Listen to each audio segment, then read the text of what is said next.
Hello friends. आज की कहानी का शीर्षक है मेरे पति मुझे ससुर और देवर से संबंध बनाने को बोलते हैं। तो चलिए शुरू करते हैं आज की कहानी। कॉलेज ख़त्म होने के बाद मेरे पिता मेरे लिए रिश्ता तो ढूंढ रहे थे, लेकिन मैं अभी आगे और पढ़ना चाहती थी। घर पर इस बारे में बात करने की कोशिश की तो पापा ने कहा शादी की जा रही है।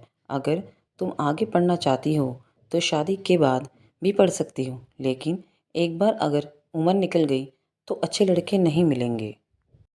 अनीश का रिश्ता मेरे घर आया। दिखने में काफ़ी हैंडसम थे, परिवार भी काफ़ी संपन्न था। जब मेरे पापा ने अनीश की फ़ोटो मुझे दिखाई तो मुझे यह कोई ख़ास नहीं लगे थे, पर जब बात सामने से हुई तो अनीश के प्रति मेरा रवैया बदल गया। अनीश के घर से कई लोग आए थे और मेरे घर में सिर्फ मेरा परिवार था। इस दौरान हम लोगों ने एक दूसरे को देखा और देख कर के ही पसंद कर लिया। हमें मौका ही नहीं मिला कि हम दोनों एक दूसरे से बात कर सकें। कुछ समय बाद हिम्मत जुटा करके मैंने अपनी भाभी से यह बात रखी कि शादी से पहले मैं चाहती हूँ कि मैं अनिश से कुछ बातें कर लूँ।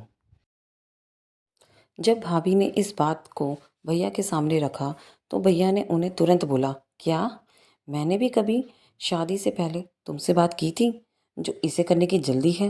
भाभी ने उन्हें समझाया कि आज ज़माना बदल चुका है, तो अगर वह बात करना चाहती है तो उसमें कोई बुरी बात नहीं है। हर लड़की चाहती है कि उसे अच्छा पति मिले जो उसे समझे। भैया भाभी की बात को मान जाते हैं और यह बात पापा के सामने रखते हैं। पर आप सोच सकते हैं, जिस घर में भाई ही नहीं तैयार है उस घर में बाप कैसे तैयार हो सकता है। भैया ने पापा को बताया और बोला कि पापा, आपका ज़माना कुछ और था, आज का ज़माना कुछ और है। जब मेरे पापा ने यह बात अनीश के पापा के सामने रखी तो उनका रवैया बदल गया और वह गुस्से में आए। उन्होंने बोला, क्या हम आपको गैर जिम्मेदार लगते हैं या हमारे संस्कार में आपको कुछ कमी लगती है जो आप ऐसी बातें कर रहे हैं। हमारे यहाँ शादी से पहले लड़का लड़की बात नहीं करते। यदि आपको लगता है कि हमारी सोच खराब है तो हम यहाँ से रिश्ता तोड़ सकते हैं। उनकी यह बातें सुनकर मेरे पापा डर गए। उन्हें डर था कि शादी फिक्स हो चुकी है, अगर अब टूटती है तो समाज और बिरादरी में काफ़ी बदनामी होगी। जिसके डर की वजह से उन्होंने मुझे समझाया कि यह चीज़ कभी मुमकिन नहीं है। हमारी शादी होती है और सुहागरात वाले दिन हम करीब आते हैं और शादीशुदा जोड़ों की तरह हमारे बीच में भी वह सब कुछ होता है जिसकी चाहत एक लड़की को होती है।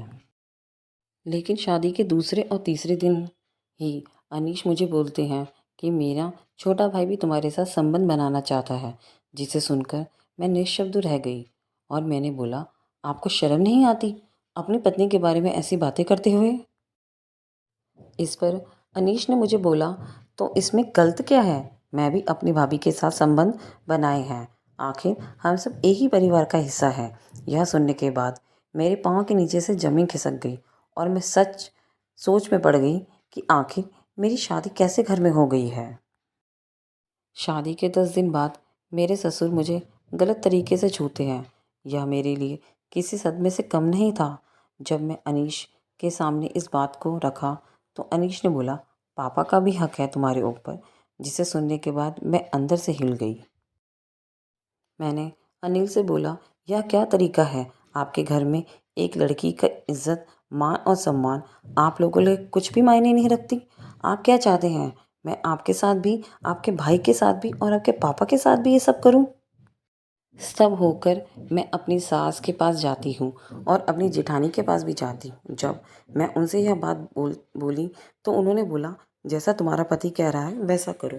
इसके बाद मुझे भाभी ने बताया कि यह परिवार पारिवारिक संबंध में भरोसा करता है, जिसमें कोई भी किसी के साथ भी संबंध बना सकता है। इसे सुनने के बाद मैं अंदर से सहम गई कि किसी परिवार में ऐसा कैसे हो सकता है। जब मैं अनीश से इस बारे में बात की कि आप लोगों ने पहले मुझे क्यों नहीं बताया, तो उस पर उन्होंने कहा, यह भी कोई बताने की चीज़ है, हर घर के कुछ रीति रिवाज होते हैं और हमारे घर के रीति रिवाज यही हैं और हमें यह बताने के लिए मौका ही नहीं मिला। अगर शादी होने से पहले तुम मुझसे पहले बात की होती तो शायद मैं तुम्हें इस बारे में बता सकता था, पर हमारे बीच कोई बात ही नहीं हुई थी। इस पर मैंने बोला कि मेरे पिता ने आपके सामने पेशकश रखी थी, पर आपके पिताजी ने मना कर दिया था। अनीश ने बोला, कारण कुछ भी हो, मानना तुम्हें पड़ेगा, क्योंकि अब तुम इस घर की बहू और हमारी परंपरा को निभाना पड़ेगा। इससे सुनने के बाद मैंने अपने पिता को फ़ोन किया और उनसे बोला कि मुझे इस घर में नहीं रहना है। मेरे पापा बोलते हैं, शादी हुई अभी 1 महीना भी नहीं हुआ और तुम ऐसी बातें कर रही हो। एडजस्ट होने में थोड़ा समय लगता है। मैंने उन्हें बताया कि अगर एक पल मैं और यहाँ रुकती हूँ तो फिर मुझे मेरी जान देनी पड़ेगी। इस पर मेरे पापा घबराते हैं और मेरी बात करवाते हैं। मुझे पता था, अगर मैं अपने पिता के सामने कोई भी बात रखूँगी तो मेरा यकीन कोई नहीं करेगा। इसलिए मैंने अपने पिता और अपने भाई को बोला कि आप सीधे मेरे घर आइए नहीं तो इन लोगों को मेरे ऊपर शक होगा। इसके बाद मेरी भाभी ने कमान संभाली और मेरे ससुराल में फ़ोन करके मुझे बोला कि आप 2 से 3 घंटा के लिए मुझे घर भेज दीजिए, क्योंकि मेरी सास की तबीयत सही नहीं है और वह उसे काफ़ी याद कर रही हैं। पहले तो घर वालों ने मना कर दिया, लेकिन 2-3 बार बात करने के बाद वह तैयार हो गए, पर इस शर्त पर कि उसके साथ अनीश भी जाएंगे। मेरी भाभी ने बोला, कोई दिक्कत नहीं है, आप सब भी आ जाइए और तबीयत देख सकते हैं। जिसे सुनने के बाद उन लोगों को शायद यह यकीन हो गया कि मेरी माँ की तबीयत सच में ख़राब है और उन्होंने बोला कि ठीक है, आप अपने पति को भेज दीजिए, यानी कि मेरे बड़े भाई को भेज दीजिए, ताकि मैं अपने घर जा सकूँ। मेरे भाई आते हैं मुझे ले जाने के लिए और मैं उनके साथ तैयार होकर जाने लगती हूँ। उसी के साथ मेरी सास और मेरे ससुर मुझे सख्त हिदायत देते हैं कि चाहे जो भी हो, तुम्हें 2 से 3 घंटे में यहाँ आना है और हमारे घर की कोई भी बात तुम्हें किसी से शेयर नहीं करनी है। उनके मुँह पर मैंने बोला, हाँ ठीक है, मैं ऐसे ही करूँगी। लेकिन जब मैं अपने घर जाती हूँ तो अपने पापा को बोलती हूँ कि वह घर हमारे लायक नहीं है।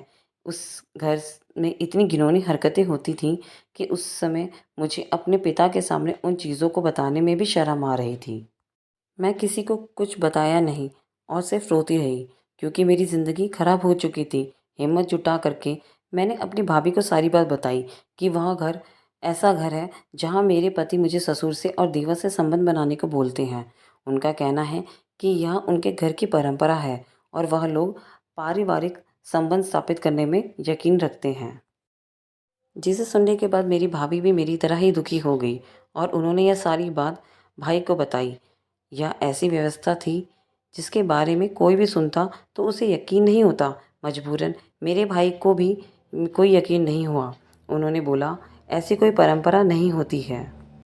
फिर मेरी भाभी ने बताया कि सच में ऐसी होती हैं और बहुत सारे ऐसे लोग हैं चीज़ों को फॉलो भी करते हैं। शाम को जब मेरे ससुर का फ़ोन आता है तो मैं उन्हें साफ मना कर देती हूँ कि ऐसे घर में जहाँ पर एक ही औरत के साथ अलग अलग मर्द संबंध बनाते हो, मुझे ऐसे घर में नहीं रहना है।